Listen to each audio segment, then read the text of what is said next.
ഇതൊരു ice cream challenge ആണ്. ഇതെന്റെ 2 കസിൻ ബ്രദേഴ്സ് ആണ് ഗൈസ്. എന്റെ മാമാടെ മക്കളാണ് ഗൈസ്. കണ്ടില്ലേ ഗൈസ്, ഇതൊക്കെ ഭയങ്കര നാണക്കാരാണ്. ഇതാണ് മെയിൻ നാണക്കാര്. കണ്ടില്ലേ ഗൈസ്, നമ്മളിപ്പോ ഇനി ഐസ്ക്രീം ചലഞ്ച് ആണ്. ഇതിപ്പോ തണക്കാറായിട്ടുണ്ട് ഗൈസ്. നമ്മളിപ്പോ കഴിക്കാൻ പോവാണ് ഗൈസ്. ഗൈസ്, ഇതിന്റെ റൂൾസ് വേറെ ഒന്നുമില്ല. 30 സെക്കൻഡ് ആണ് നമുക്ക് ടൈം വരുന്നത്. 30 സെക്കൻഡ് മാത്രമേ ഉള്ളൂ. ഇത് തീർക്കണം ഗൈസ്, അതാണ് ചലഞ്ച്. ഇത് ആരാണോ കംപ്ലീറ്റ് ചെയ്യുന്നത്, ഏറ്റവും കുറവ് ആരെയാണോ ഉള്ളത്, അത് കംപ്ലീറ്റ് എന്താരാണോ അവരായിരിക്കും വിന്നർ. അവർക്ക് അമ്മ എന്താ കൊടുക്കണേന്ന് ഇപ്പൊ പറയുന്നില്ല ഗൈസ്. അപ്പൊ നമുക്ക് സ്റ്റാർട്ട് ചെയ്യാം. റെഡി 1 2 3 സ്റ്റാർട്ട് ആണ് പറഞ്ഞത്. Up, up, up, up, up, up, up, up, up, up, up, up, up. Stop, stop, stop. ആര് ഫസ്റ്റ്?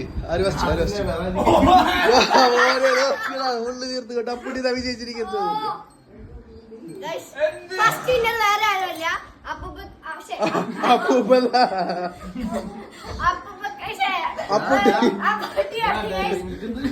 അപ്പുട്ടിയാണ് ഗൈസ്. ഇങ്ങനെ നമ്മളുണ്ടാവായിട്ടാണ് ചലഞ്ച് വരാൻ പോണത്. ഒരു സംഭവം പറ്റി, വീഡിയോ എടുക്കാൻ പറഞ്ഞു.